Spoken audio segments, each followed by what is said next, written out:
भगवान के 24 अवतारों में 2 अवतार बड़े श्रेष्ठ हुए। एक भगवान कृष्ण का, एक भगवान राम का। और दोनों ही अवतारों में भूत भावन भोलेनाथ दर्शन करने पधारे। यहां भी बाबा ने ज्योतिषी को वेश बनायो और दर्शन के लिए आए गए। अब देखो, मैंने अभी कहा था कि आदमी सब कर सकता है, लेकिन उसका जो स्वभाव है वो छोड़ना बड़ा कठिन काम। अब स्वभाव है सांपों की माला, कान में बिच्छू के कुंडल, हाथ में कातर के बाजूबंद, तो बाबा माने नहीं। ज्योतिषी को वेश तो बनायो बाबा ने, लेकिन गले में सापन की माला डाल ली। आए अलख जगाई, भीतर से यशोदा निकल कर आई। द्वार पर संत देखा प्रसन्न भई, क्योंकि गिरिजा संत समागम समन लाभ कछुआन, बिनु हरि कृपान मिलहि सो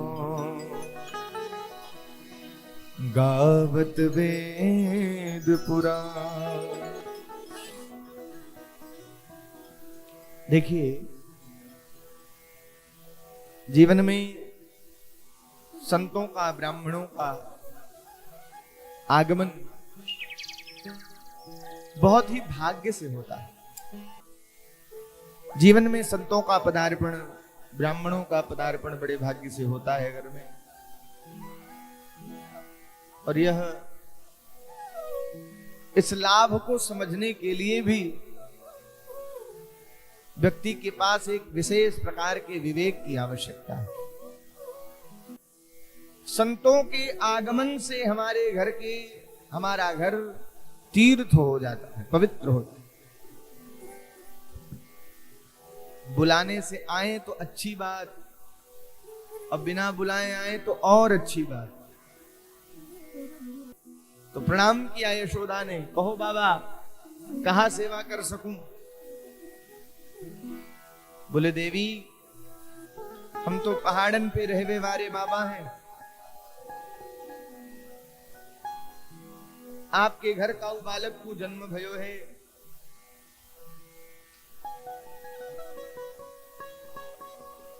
गुरु को आदेश भयो कि जाओ, वह बालक के भीतर कछु ब्रह्म के गुण हैं, सो दर्शन करी आओ। तो दर्शन करवे के ताई आए गयो। बोले बाबा दर्शन करोगे आप? आपको स्वरूप इतनो डरावनो है कि मैं 80 बरस की बुढ़िया को देख के डर लगे। हमारो गोपाल तो अभी 1200 है, छोटो सो है, छोटो है लाला हमारो। बोले मन ही मन भोलेनाथ मुस्कुराने लगे। बोले देवी तुम्हें क्या बताऊं, तुम्हें मालूम ही नहीं कि तुम्हारा लाला तो हजारों फण वाले शेष की सैया पर विश्राम करता। बोले देवी लेकिन हम इतनी दूर से आए हैं, पहाड़न से आए हैं, दर्शन तो करके ही जाएंगे।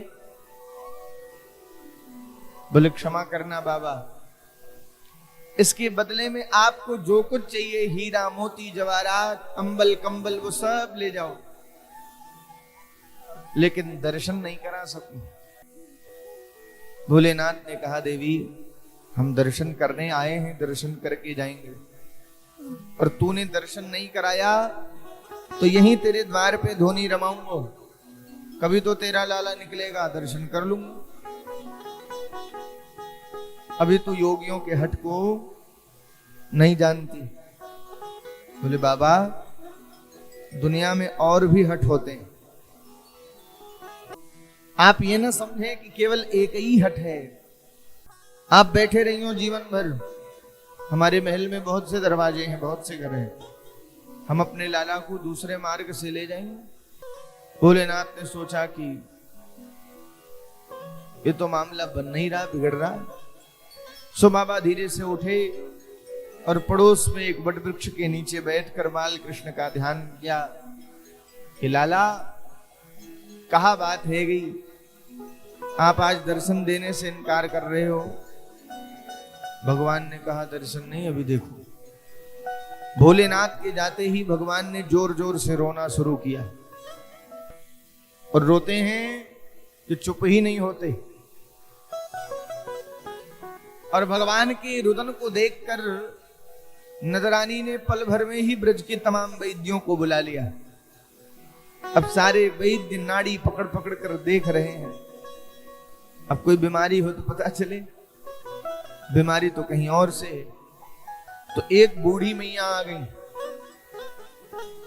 उन्होंने कहा, जे बताओ सुबह से कौन कौन आया था? बोले और तो कोई नहीं, एक बाबा जी आए थे। बूढ़ी गोपी ने कहा बस करो, मामला मिल गया। वह बाबा नहीं कछु कियो होएगो। तब तक एक गोपी ने निवेदन किया, यशोदा, प्रातः जो बाबा आपके घर से गए उनको तो मैंने पड़ोस वाले वट वृक्ष के नीचे बैठा देखा। बूढ़ी गोपी ने कहा फिर देर मत करो, बुलाओ वह बाबा है। वाने कछु जादू टोना कियो होएगो तो यह ठीक करेगो। सो एक गोपी आई और भोलेनाथ के चरणों में आग्रह करती कि चल रे जोगी नंद भवन में, तू है यशोदा मात बुलावे। वाके लाला को नजर लगी है, रायलोन करवावे। चलो, आपको मैया ने बुलाया है, वाके लाला को नजर लग गई है। बोले नहीं जाएंगे। ऐसा वैसा बाबा समझ रखा है क्या? नहीं जाएंगे। बोले बाबा आप नहीं गए तो यशोदा प्राण दे देगी। उठे भोलेनाथ, आए और द्वार पर आए, यशोदा लाला को लेकर के उपस्थित भई। भोलेनाथ ने कहा लाओ हमारे हाथ में दो। बोले नहीं, वहीं से मंत्र करो।